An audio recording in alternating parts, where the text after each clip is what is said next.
ఏంది Girish pack silica కొత్త కొత్త పేర్లు తీసుకొస్తావు పొద్దునానంటే గ్లోబల్ సిలికాన్ ఇంకా ఏఐ సప్లై చైన్ ఉంది కదా, ఈ semi conductors, chips, artificial intelligence etcetera వీటన్నిటికి ఇవే కావాలా. ప్యాక్ సిలికాలో ఏం చేసిరానంటే భారత్ ఈ ప్రాజెక్ట్లో భారత్ ఎందుకు లేదు, అమెరికా యొక్క ప్లాన్ ఏంది, భారత్ స్ట్రాటజీ ఏంది, మన ఆటోనమీ మనం కోడుకుంటున్నాం. ఏదైతే అమెరికా యొక్క మల్టీ అలైన్మెంట్ ఇన్ఫ్లుయెన్స్ ఉంటుందో దానికి మనం జర దూరంగా ఉన్నాం. అంటే ఇది చైనాకు భారత్కి ఇద్దరికి ఇలా ఇద్దరు ఇన్ఫ్లుయెన్స్ డామినెన్స్ తక్కువ చేయడానికి ఉంటుందా, ఇన్ఫ్లుయెన్స్ తక్కువ చేయాలని ఉంటుందా అంటే మేబీ మే నాట్ బి. అంటే మీకు ఒకసారి జర వెనకకు పోతున్నాం. వెనకటికి స్పానిష్ ఎంపైర్ ఉండే, బ్రిటిష్ ఎంపైర్ ఉండే, అమెరికన్ ఎంపైర్ వచ్చింది. ఇవంతా ఎందుకు పోయినాయి అని అంటే ఓవర్ ఫైనాన్షియలైజేషన్.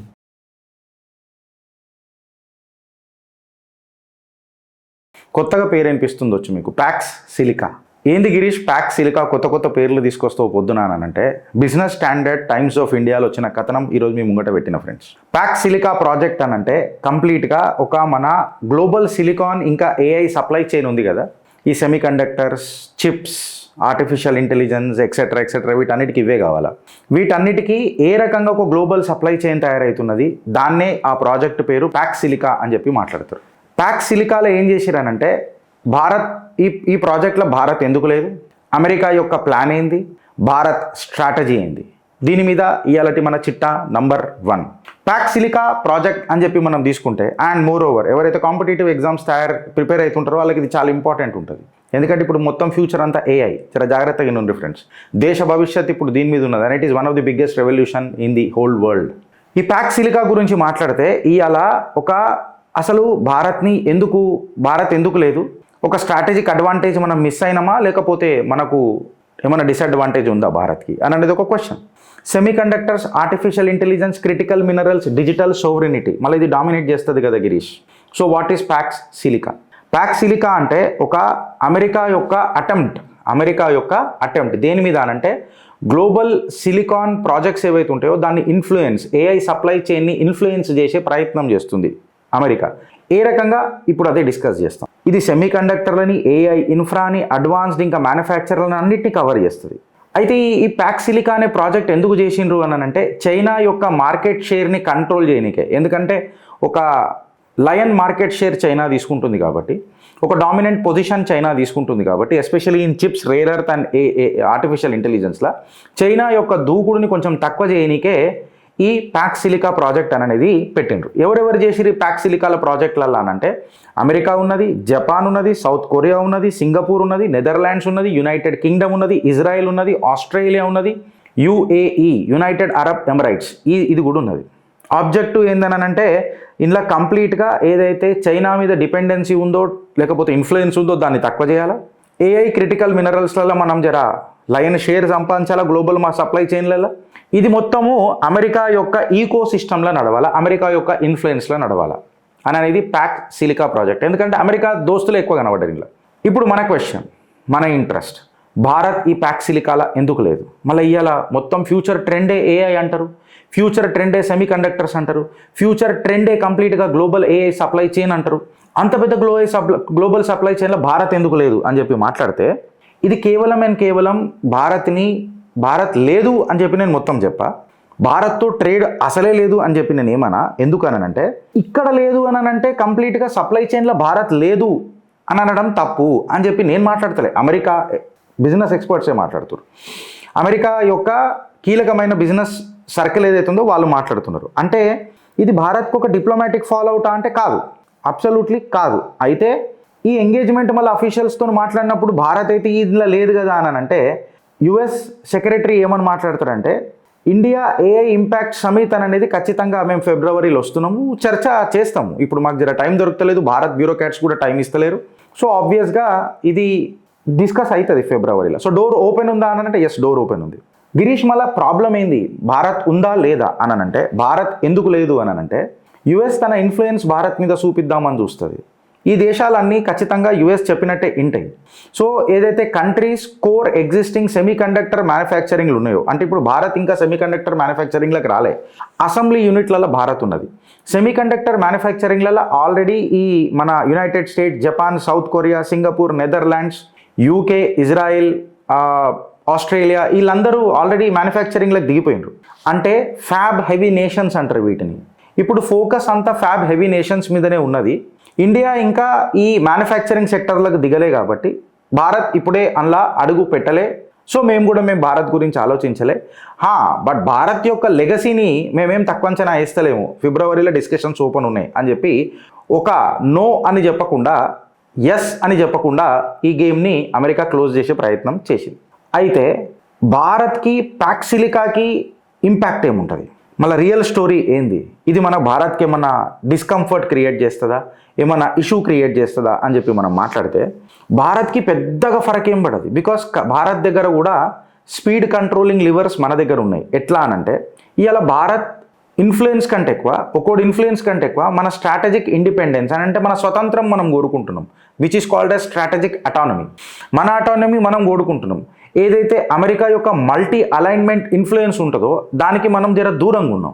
ఈ టెక్నాలజీ సోవరెనిటీట మా దగ్గర తయారు కావాలా, ఆత్మనిర్భర్ కావాలా అని చెప్పి మాట్లాడుతున్నాం.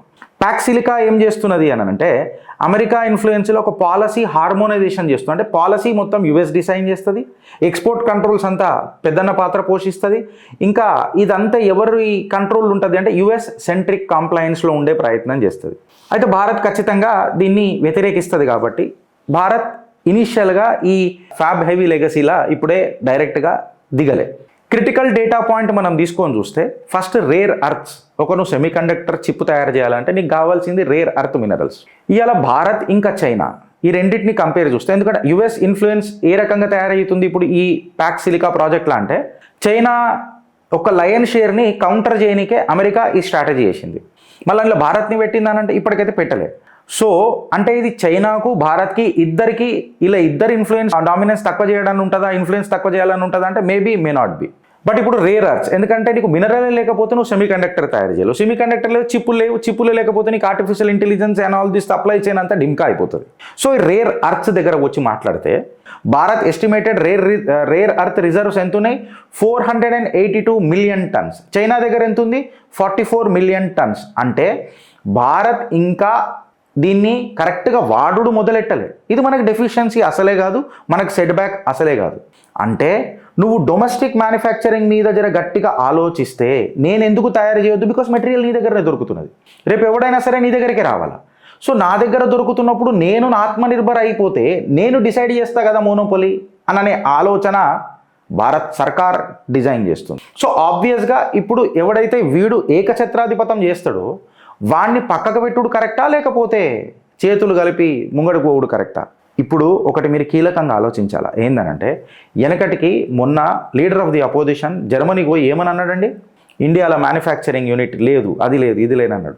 ఇప్పుడు మ్యానుఫ్యాక్చరింగ్ యూనిట్ మోదీ సర్కార్ అగర్ కలగనకపోతే 30 సంవత్సరాల తర్వాత లేదా 40 సంవత్సరాల తర్వాత మన పిల్లలు ఇదే బాధ పడాల్సి వస్తుంది. ఆ వేవ్లో మనం ఎందుకు లేము? ఆనాడు మనం ఆ కాల్ తీసుకుని ఉంటే, భారత్ యొక్క ప్రతిభను ముంగట పెట్టినుంటే ఇవాళ ప్రపంచంలో భారత్ ఏడుంటుండే, ఏఐలా ఆర్ సబ్సిక్వెంట్ ఇండస్ట్రీలా అన్న క్వశ్చన్ మార్క్కి ఇవాళ భారత్ సమాధానం వెతికింది, అడుగులు అట్లేస్తుంది.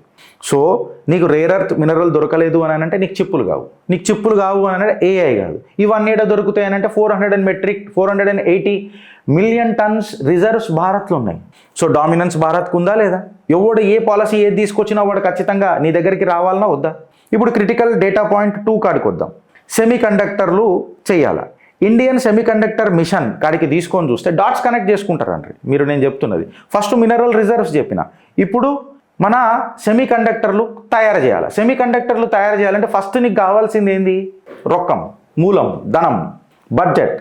ఆల్రెడీ భారత్ సర్కార్ 76,000 crore ఇన్సెంటివ్ ప్రోగ్రామ్ పెట్టేసింది. 2 ఫ్యాబ్జన్ అని, ఇంకొకటి out sourced semi conductor assembly and testing units అని, ఓసాట్ యూనిట్స్ అంటారు దీన్ని. ఓసాట్ యూనిట్స్ అంటే ఏంది friends? Out sourced semi conductor assembly and testing units. Gujarat, Assam, Tamil Nadu, రాజస్థాన్లల్లా కిక్ స్టార్ట్ చేసేసింది. గ్లోబల్ పార్ట్నర్షిప్ కూడా ఎవరెవరితో చేస్తున్నాము అని అంటే అమెరికన్ కంపెనీ మైక్రాన్తో, ఫాక్స్కామ్తో ఈ మెటీరియల్ ఈకో సిస్టమ్స్ని కంప్లీట్గా చూపించి వాళ్ళని ఆకర్షితులను చేసి మనం వచ్చేసినాం. అంటే భారత్ తయారీయే కాకుండా ఎండ్ టు ఎండ్ సప్లై చైన్లలో కూడా ఉన్నది. సో ప్యాక్ సిలికా ప్రాజెక్ట్ అనేది ఎలా ఏమనిపిస్తుంది మనకు అమెరికన్ ఇన్ఫ్లుయెన్స్లా? భారత్ని ఇన్ఫ్లుయెన్స్ చేసేదా, మళ్ళీ కంట్రోల్ చేసేదా, డామినెన్స్ చేసేదా అన్నది మీ కమెంట్ రూపంలో చెప్పండి. ఇండియా ఏమంటుంది? నాకు కెపాసిటీ ఉన్నది, నాకు క్యాపబిలిటీ ఉన్నది, నాకు కాంపిటెన్సీ ఉన్నది, నాకు స్కిల్ ఉన్నది. సో నేను ఎందుకు నీ కంట్రోల్లోకి రావాలా? ఇప్పుడు మీరు మాట్లాడారు. ఇప్పుడు క్రిటికల్ డేటా పాయింట్ 3 కాడుకొద్దాం. Human capital, skilled labour. ఇది తీసుకొని చూస్తే ఇవాళ నేనేమంటున్నా అంటే స్కిల్డ్ వర్క్ ఫోర్స్ ఎవరి దగ్గర ఉన్నది అని అంటే మన భారత్ గురించి ఆలోచిద్దాం. 2.5 million AI skilled professionals by 2030 ఇది టార్గెట్ పెట్టుకుంది government. 1950 global capability centres GCC అని అంటారు. మొన్న నేను దీని మీద మాట్లాడినా, హైదరాబాద్ ర్యాంకింగ్ కూడా మంచిగా అవుతుంది ఇలా. సో 1950 గ్లోబల్ క్యాపబిలిటీ సెంటర్స్ GCCలు భారత్ ముంగడబోతుంది. ఇది బై 2027 వరకు 1950 నుంచి 2500 GCCలు అయ్యే ఆస్కారం ఉన్నది. ప్లానింగ్ అట్లున్నది. ఇప్పుడు మనము ఏదైతే ప్యాక్ సిలికాల నేతృత్వం వహిస్తున్న అమెరికా గురించి ఆలోచిద్దాం. ఇక్కడ సివియర్ లేబర్ షార్టేజెస్ ఉన్నాయి. సో ఆబ్వియస్గా నీకు మ్యానుఫ్యాక్చరింగ్ ఇష్యూస్ ఉంటాయి. నీ ఇమైగ్రేషన్ పాలసీస్ వల్ల చాలా స్ట్రిక్ట్ చేసింది అమెరికా. సో వాడికి మ్యాన్ ఫోర్స్ రాదు, పాపులేషన్ తక్కువ. దాని తర్వాత చిప్లు తయారు కావాలంటే నీకు ఇంజనీర్లు కావాలి. పొటాటో చిప్స్ కావు కదా, ఆలుగడ్డల గీకి నూనెలు వేయనికే. సో నీకు ఖచ్చితంగా ఇంజనీర్లు కావాలి. ఎప్పుడైతే నువ్వు ఇమైగ్రేషన్ పాలసీలు గట్టిగా చేసినావో నీకు బయటకినే కూడా వస్తాడు. నీ ఉన్నోడు చక్కగా ఉన్నాడా, నీకు లేకపోయా. సో మెషిన్లు తయారు కావాలంటే నీకు చిప్పులు కావాలి, చిప్పులు తయారు కావాలంటే నీకు ఇంజనీర్లు కావాలి. సో ప్యాక్ సిలికా ప్రాజెక్ట్ అనేది వితౌట్ భారత్ పాసిబులా? మీ కమెంట్ రూపంలో చెప్పండి. Now the critical point data point 4 artificial intelligence ఇంకా డేటా సెంటర్లు కూడా కావాలి కదా. సో ఇలా గ్లోబల్ టెక్నాలజీ కంప్లీట్గా ఏం చేస్తుందంటే భారత్ మీద గేమ్ అంటే భారత్ మీదనే సత్తా పెడుతున్నది. భారత్ లేకపోతే ఎట్లా అని చెప్పి మాట్లాడుతున్నది. ఇలా గూగుల్, మైక్రోసాఫ్ట్, అమెజాన్ ఇన్వెస్ట్మెంట్స్ ఏడొచ్చినాయి అని అంటే సుమారు 100 బిలియన్ డేటా సెంటర్లు భారత్లో పెట్టుడు మొదలెట్టిండ్రు. Data centres and AI infra almost ఇది 100 బిలియన్ ప్రొజెక్షన్ ఉన్నది. ఇండియా ఏమేమి ఇస్తున్నది అని అంటే కరెంట్ అఫోర్డబుల్ ఎనర్జీ ఇస్తున్నది. డేటా పాలసీస్ మనవి చాలా ఫ్లెక్సిబుల్గా ఉన్నాయి, అజైల్గా ఉన్నాయి, అడాప్టివ్గా ఉన్నాయి. ఇంకొకటి చెప్పాలనంటే మన భారత్లో డొమెస్టిక్ డిమాండ్ కూడా సూపర్ ఉన్నది. అంటే ఇవాళ ఈ సప్లై చైన్లకు గ్రావిటీ గేట్వే ఎవరైతున్నారు అని అంటే నీ దగ్గర టాలెంట్ ఉన్నది, మార్కెట్ కవరేజ్ ఉన్నది, నీ దగ్గర సప్లై చైన్ తయారవుతున్నది, నీ దగ్గర మెటీరియల్ అవైలబిలిటీ ఉన్నది. సో డేటా పాయింట్ 4 మనకు బెస్ట్ అవుతుంది. Now comes the digital master stroke, the digital sovereignty. అంటే భారత్ ఇప్పుడు ఏం చేస్తుందని అంటే డాలర్ పెత్తనాన్ని, డాలర్ ఇన్ఫ్లుయెన్స్ని తక్కువ చేసే ప్రయత్నం చేస్తుంది. అందుకే భారత్ యొక్క రిజర్వ్స్ కూడా ఈరోజు 690 బిలియన్, ఆల్మోస్ట్ 40 కంట్రీలకు పైగా మన UPI వాడుతున్నాయి. అంటే ఇవాళ మనం స్విఫ్ట్ అంటాము, వెనకటికి రష్యా మీద కూడా ఈ శాంక్షన్ పెట్టింది అమెరికా. అంటే ఈ స్విఫ్ట్ని మనం బైపాస్ చేస్తున్నాం. గిరీష్, స్విఫ్ట్ అంటే ఏంటి అంటే society for world wide inter bank financial telecommunication. అంటే ఇది ఒక సెక్యూర్ మెసేజింగ్ సిస్టమ్ అనమాట. ఫర్ ఎగ్జాంపుల్ నేను ఒక దేశం నుంచి ఒక దేశంకి పేమెంట్ చేయాలనంటే ఈ కమ్యూనికేషన్ పేమెంట్ ఇన్స్ట్రక్షన్స్ అనేది ఈ సెక్యూర్డ్ మెసేజింగ్ సిస్టమ్స్ ద్వారా జరుగుతుంది. ఇది మనకి ఇప్పుడు అవసరమే లేదు, ఎందుకంటే 40 దేశాలకు పైగా డైరెక్ట్ నీ UPI ట్రాన్సాక్షన్స్ యూజ్ చేస్తున్నాయి. అంటే నీ క్రాస్ బార్డర్ ట్రాన్సాక్షన్స్ ఏవైతున్నాయో ఆ ఫీస్ అనేది తక్కువైపోయింది. సుమారు 30% నుంచి 0%కు వచ్చేసింది. అంటే సిలికాన్ డామినెన్స్ అనేది అయితే ఇలా ప్యాక్ సిలికా ప్రాజెక్ట్లా ఎవరైతే పెద్దన్న పాత్ర పోషించాలని మాట్లాడుతున్నారో వాళ్ళ మాటలు అర్థం ఉన్నాయా, అర్థం మీనింగ్లెస్ అయిపోయినాయా అని అనేది మీరు చెప్పుర్రి. ఎందుకంటే పేమెంట్ ఇన్ఫ్లుయెన్స్ అనేది, డామినెన్స్ అనేది భారత్ చూపిస్తున్నది ఇలా. సో ఇలా ప్యాక్ సిలికా మనని ఇగ్నోర్ చేసి ముంగడికి పోతుందా అని అంటే మీరు ఇక అర్థం చేసుకోరు భారత్ యొక్క కెపాసిటీ.